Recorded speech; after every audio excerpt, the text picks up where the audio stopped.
Welcome back, scholars. Today we were discussing the work of one of the other Lost Generation writers, F. Scott Fitzgerald. Fascinating man. You may remember him for probably his most famous work, The Great Gatsby. Our story today is Babylon Revisited, and our first takeaway, I'm going to give you this one right off the bat, is literature does not occur in a vacuum. I heard recently on a Hemingway podcast an editor saying that creating something from nothing is the domain of God, not of men. And that is true very much with both Ernest Hemingway and with F. Scott Fitzgerald. Our story, Babylon Revisited, parallels very closely his own life. But let's first get into a little bit of his background. Here's the man right here, Scott Fitzgerald. Born in 1896, died in the year 1940. He was born in St. Paul, Minnesota. Had the advantage of travel early on. He later attended Princeton, but was mostly interested in the social scene there. The novel This Side of Paradise is about his early life up to Princeton and just after World War I. It was F. Scott Fitzgerald, by the way, who coined the term the Jazz Age. Fitzgerald joined the Army in 1917, but the war ended before he could be deployed. Thanks to the tedium of waiting for the war, he came away from the manuscript for a novel, and that novel being This Side of Paradise. He had no luck getting the book published. In 1919, he found work writing copy for a magazine, which led to work publishing magazine stories. Within a year, he finished the novel, married the lovely and influential Zelda Sayre of Montgomery, Alabama, who he'd met while he was stationed there in the Army. Now, Babylon Revisited, our story. The title is symbolic, taken from the Bible. The Babylonians, in their hubris, built a tower up to heaven, or tried to build a tower up to heaven. That way they could be on equal footing with God, so they said. And, God didn't particularly like that, and so he destroyed the tower and mixed up their languages. All right. This is a story of the Jazz Age. This came about shortly after the crash of Wall Street. The story is largely based on Fitzgerald's own life with Zelda. They were both heavy drinkers, and they had a lifestyle that was very public, very partying. They both had affairs. They flirted openly. At one point when they were living in France, Zelda was carrying on with a French aviator, and F. Scott locked her in the house until he moved away. Fitzgerald flourished in the Jazz Age of the 20s. He never quite found his stride afterward with the new generation of the 1930s. Around 1931, he moved to Hollywood. He became a screenwriter there. In the beginning of the story, he's returning to Paris. His character, Charlie, is returning to Paris after the crash of the stock market. And the thing that he is struck by is the absence of Americans. It's a different town than the one he knew. Also, our hero, Charlie, is going after his daughter. Now, this is a screenshot of F. Scott and Zelda together. This is the Fitzgeralds, F. Scott and Zelda with their daughter Scotty. Okay, who is a very close foil for the little girl in the story. Okay, so F. Scott here Charlie is a refined and reformed character. He changed his ways from the wild, money party of the 20s and the lifestyle that he lived. He and his wife in the story, they were quite wealthy, like a lot of people were. This is prior to the stock market crash. It was a massive bubble. There was a lot of wealth, a lot of prosperity, and everybody thought it would go on forever. Unfortunately, that was not the case. But he's come to Paris to reclaim his daughter, who's living with his sister-in-law and her husband. His daughter, Honoria, is a happy and well-adjusted little girl living with her aunt and uncle. This is post-World War I, when pre-World War I Paris. Story serves as a sort of critique of the Jazz Age and the hubris thereof. So the story opens with Charlie at the Ritz bar, and he's looking around, and he's struck by how everything has changed. He sees the girls at the bar and remarks that they don't change, though. that they are, let's see, they're symbolic of Paris, how Paris never really changes, but Charlie has changed. Charlie fell to drinking first after losing all of his money, losing his fortune, and subsequently his wife, due to, actually not subsequently, but due to some other circumstances, which will be, come to light later in the story. And he spent some time in a sanitarium. Same thing happened to F. Scott Fitzgerald. He was problematic. He had a problematic life. At one point, he went to a sanitarium because of his drinking, because of his alcohol. Okay, so he's offered a drink, but refuses any more after the first one. He's reformed. He wanders Paris surveying clubs, and he's looking at the places he knew. It's kind of like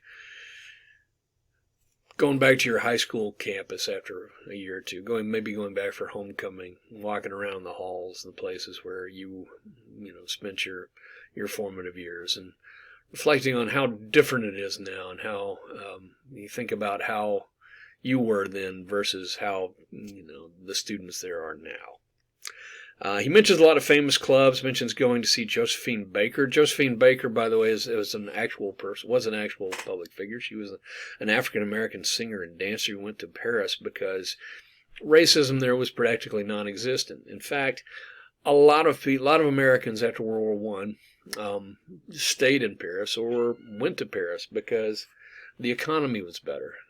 Hemingway talked about buying penny beer and riding in the cafes there. Economically, it was easier to get by there. A lot of African American artists and performers went there because, again, racism was practically non-existent there.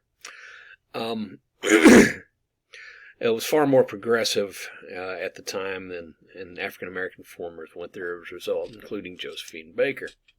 Now, in part 2, Charlie is trying to get his family back. In this case, it's his daughter, his only living relative. His wife has passed away. He's haunted by the memories of his wife, who we later on learn has died. He takes his daughter out to lunch, and he tells her that he wants to buy her whatever she wants at the toy store. She says no, and suggests because, we're no longer really rich, are we? See, in many respects, the little girl, Honoria, is perhaps the adult here, the more wise and practical, through no small measure by thanks to the influence of her aunt and uncle. So they meet old friends of his, Lorraine and Duncan, who are his drunk friends, right? And as fate would have it, they're drunk now. They represent his past and the life that he's trying to escape. And you see that kind of theme repeated again and again in Fitzgerald, particularly in The Great Gatsby. There's the image of the past, that the past is always with us, that you can't really get away from it. You can try to recreate it, you can try to escape it, but the past is always there with us somehow.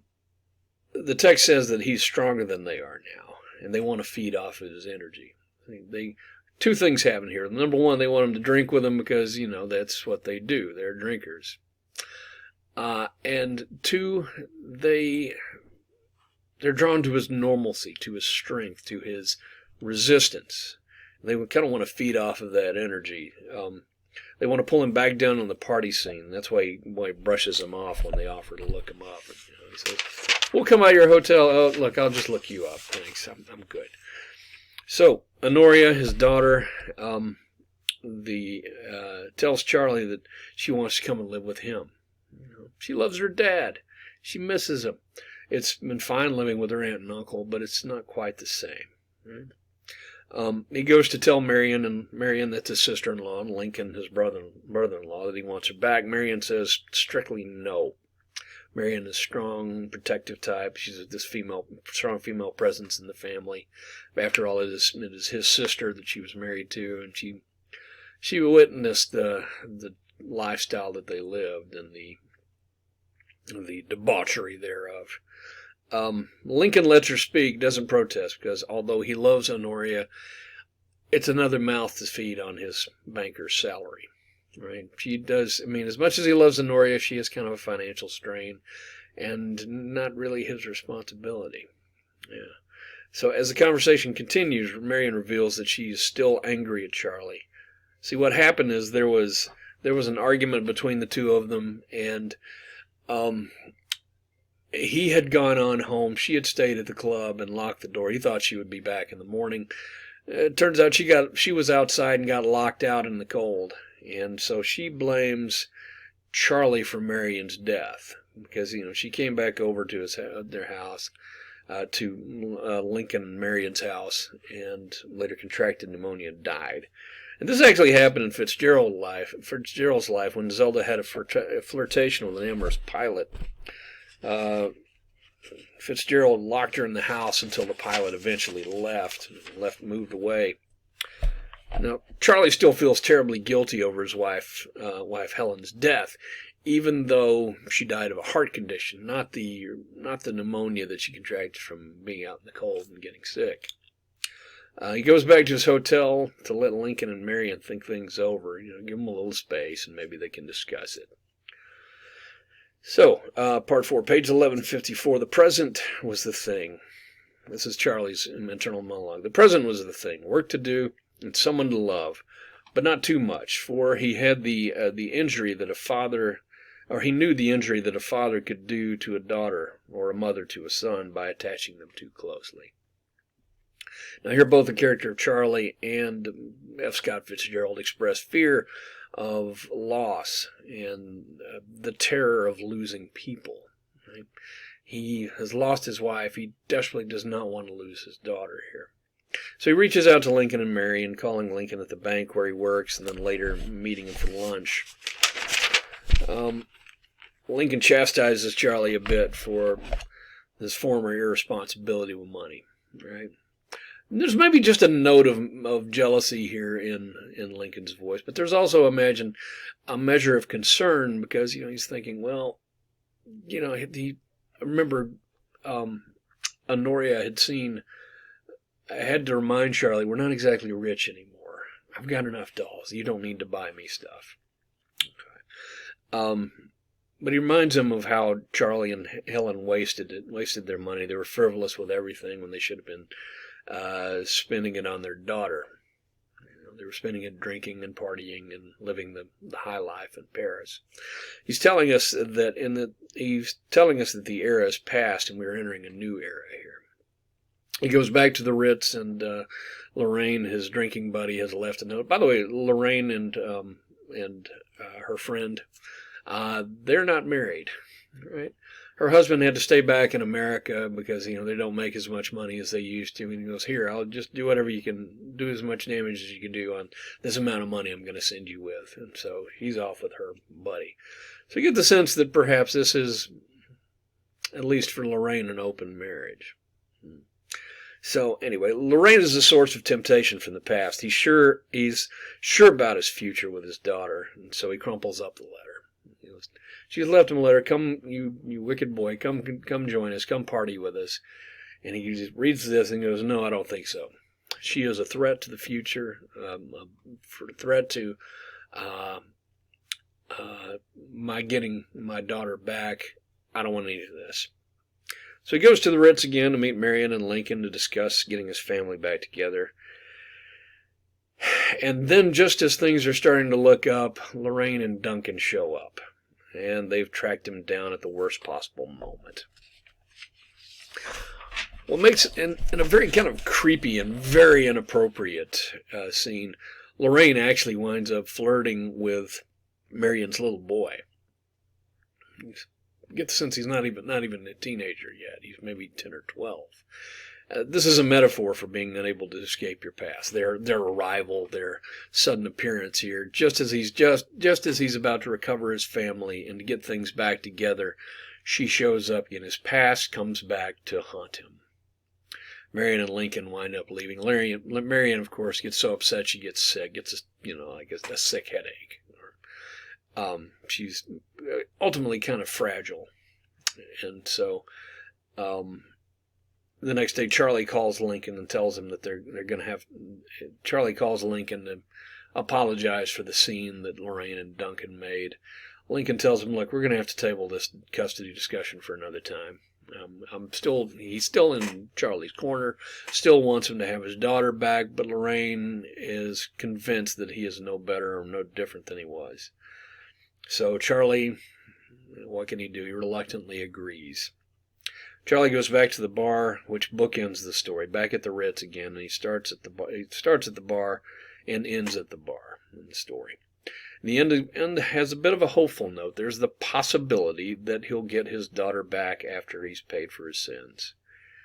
So themes here: decadence and collapse, the past and the inability to escape it, and family and familial guilt. Right? The past is always with us.